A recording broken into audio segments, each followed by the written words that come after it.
اور وجہ غور والی، جن ناموں کو اللہ تعالیٰ نے مقدس فرمایا ان ناموں کے اندر رہنے والے انسانوں میں کوئی ایسا انسان نہیں آ سکتا،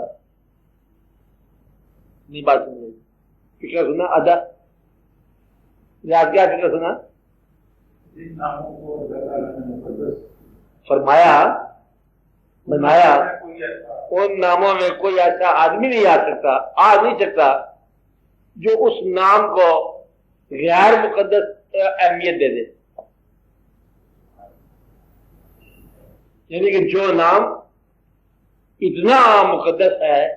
مگر آپ کو کسی کو معلوم نہیں ہے کہ حضرت علی کرم اللہ وجہ کے کارنامے کیا ہیں، نام مقدس معلوم ہے آپ کو کہ علی ایک نام ہے، اسم ہے، پاکیزہ ہے، اور آپ کے اندر کچھ جوش کی کیفیت آ جاتی ہے۔ مثال کے طور پر اگر کوئی اور شخص اس نام کے مزاج خدا نہ خاصہ کوئی اتنی برائی کر دے کہ یہ نام مقدس نہ رہے، یہ نہیں سکتا، یہ کبھی نہیں سکتا، یعنی کوئی ایسا آدمی نہیں آ سکتا جو اسی نام کو لے کر کوئی اس کے علاوہ کام میں اہمیت حاصل کر لے، خلاف نہیں آ سکتا۔ محمد نام میں جو اہمیت ہے، مقصد یہ کہ جس طرح حضور پاک کے نام میں جو اہمیت ہے، آپ فوراً مطلب آپ درود پڑھتے ہو کرتے ہیں صلی اللہ علیہ وسلم، آپ کہتے ہیں اب کوئی اس نام کے ماتحت کوئی ایسا آدمی نہیں آ سکتا کہ آپ یہ کہو کہ کوئی اور ہی آدمی، جو مقدس نام ہے وہ مقدس ہی رہیں گے۔ آپ کا خالی آپ کا جبریل کہاں سے ہمارے جبریل، آپ کہیں گے علیہ السلام، پتہ جبریل کو نہ دیکھا نہ سنا، اگر یہ پتہ چلے گا کہ اس آدمی کا نام جبریل ہے جس نے قتل کیا ہے تو ایسا نہیں ہو سکتا۔ آپ بات سمجھ رہے نا، جب اتنا کوئی اہمیت والا نام آ جائے اس غیر علاقے میں یا اپوزٹ واقعات میں جو اس نام کی تقدیس توڑ دے، نہیں ہو سکتا۔ محفوظ یہ ہے لوح محفوظ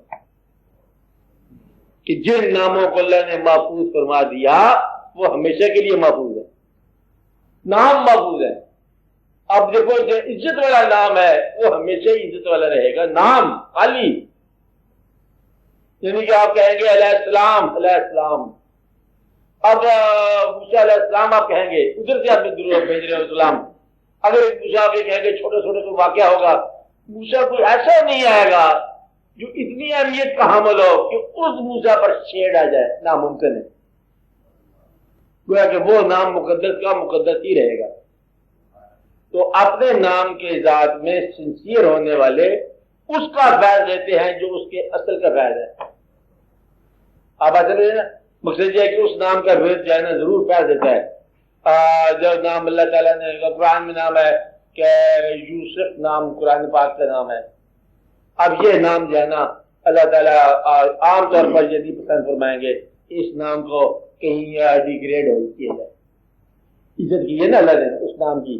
وسلام علی نوح، اور نوح علیہ السلام اللہ نے خود سلامتی بھیجی ہے، اور یہ نام سلامتی میں ہی رہے گا، اس لیے کچھ نام سلامتی والے سلامتی میں ہی رہتے ہیں،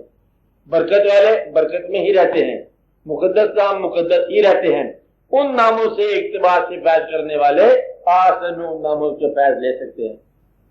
تو ایک طریقہ اس کا یہ ہے، دوسرا یہ ہے جس کا نام ہے خالی نام اسم، وہ جس کا اصلی اسم تھا وہ اپنے زمانے سے، جس زمانے میں وہ تھے اپنے زمانے سے اس زمانے میں بھی اس نام کا محاسبہ کرتے ہیں، حفاظت کرتے ہیں۔ آپ میری بات سمجھ، آج جو شخص نام رکھے گا یا پکار رکھے گا یا علی کہے گا، جس نے پہلا نام رکھا ہی رکھا، وہ جہاں بھی ہے جس زمانے میں ہے وہ اس زمانے سے اس زمانے میں رکھے ہوئے اپنے نام کا لاج رکھے گا، اسے فیض کہتے ہیں۔ کہ اپنے نام کو کبھی فیض نہیں ہونے دیں گے، کہتے وہ بندہ غرق ہونے لگا، میرا نام رکھا ہوا ہے، چلو کچھ کرو، پھر غرق ہونے سے بچ جاتا ہے۔ تو گویا کہ مقدس نام پھر مقدس رہتا ہے، برکت والا نام پھر برکت والا رہتا ہے، پاکیزہ نام پھر پاکیزہ رہتا ہے۔ اس لیے محفوظ نام، مقدس نام، مبارک نام، ان ناموں پر اپنے نام کا سارا لگا لیا کرو۔ طاقت ہے، بہتر کیفیت پیدا ہو جائے۔ نام کا بڑا کام ہے زندگی میں۔ کچھ نام ایسے ہیں جو کام بگڑنے نہیں دیتے، ایسے نام ہیں، خالی نام، اور برکت والا نام کہتے ہیں۔ تو نے نام لینا تھا، نام لیا اور کام ہو گیا۔ مطلب یہ ہے کہ ایسے نام ہیں، اللہ تعالیٰ نے بتایا کہ یہ اسماء ہے، ہر اسم کے ساتھ ایک بات ہے، اس کا ورد کرو، خاص کیفیت ہے۔ اللہ کے اسماء کا باقاعدہ ورد ہے، اور یا لطیف پڑھنے والے آدمی کو کثافت سے نجات مل جاتی ہے۔ یا نور یا لطیف ملا کے پڑھنے والے کو اس میں جو ہے اندھیروں سے نجات ہو جائے گی، نکل آئے گا اندھیرے سے، روشنی میں داخل ہو جائے گا، کیونکہ وہ یا نور مانگ رہا ہے نا، تو نور کا مطلب ہے کہ ظلمات سے باہر آ جائے گا۔ اس طرح یا رزاق یا رازق کو پکارنے والا، وہ اللہ تعالیٰ پھر کہتے ہیں تو پکار ہی رہا وجہ سے دو اسے کو کیفیت رازق کو پکارا ہے نا۔ اسی طرح جس صفت کو آپ پکار رہے ہیں اللہ تعالیٰ کی جس صفت کو، اس صفت کا فیض جو ہے نا آپ کے سوال کا جواب ہو جاتا ہے۔ کوئی آدمی ایسا نہیں ہوگا جو اللہ کی صفت میں یا قہار یا جبار یا قہار ورد کرو، یا قہار کا کوئی بھی نہیں کہہ رہے، قہار تو کیا کرنے والا ہے، جتنا یا رحمان تو کریں گے اپنے لیے بھی، گھروں کے لیے بھی، یا رحمان یا رحیم یا نور یا لطیف یا سمیع یا بصیر، اس طرح کے نام کریں گے، یا رازق یا معین یا مددگار، ہر طرح کے نام جتنے بھی اسماء ہیں اللہ تعالیٰ کے۔ یا قہار کا وقت آئے گا، چلو اگے کیوں اس کو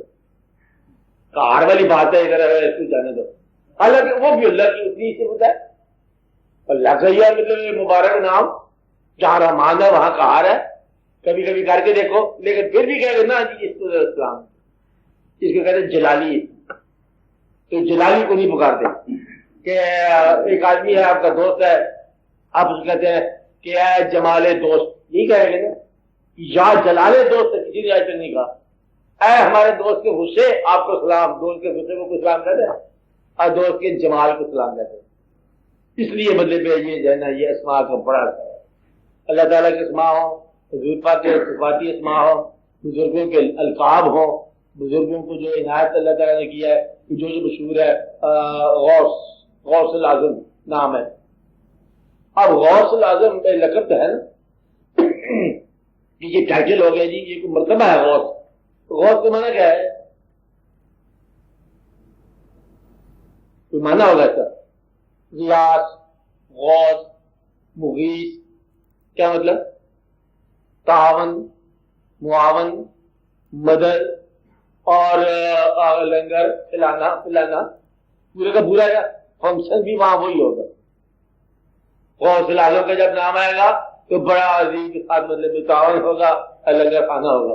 اسی طرح اور کسی بزرگ کا آپ نام لے کے دیکھو، کسی سلسلے کا بزرگ ہوگا، نام ہوگا، گنج شکر ٹائٹل ہے، ادھر دے فرید الدین، فرید الدین کا معنی ہے نا دین کی تعاون کے ساتھ مدد، اور گنج شکر ٹائٹل ہے۔ اب یہ کون آدمی ہے؟ گنج شکر، ایک تو کہانی وابستہ ہوگی نا ان کے ساتھ، گنج شکر کیوں کہتے ہیں ان کو؟ یہ کیا کہانی ہے؟ اور دو تین کہانیاں نا، ایک کہانی دیجیے ہے کہ ایک قافلہ جا رہا، جیسے بتا رہے ہیں، ہاں قافلہ جا رہا تھا تو اس کے اوپر شکر لگا ہوا تھا، وہ آپ کے پاس سے گزرا تھا، آپ نے پوچھا یہ کیا ہے اونٹوں کے اوپر، اس نے کہا نمک ہے، پھر آپ نے کہا چلو نمک تو نمک ہی صحیح، قافلہ منزل پہ گیا، اونٹوں سے نمک ہی نکلا، وہ کا بڑا شکر تھی، یہ سارا کام خراب ہو گیا، واپس کیا ہے،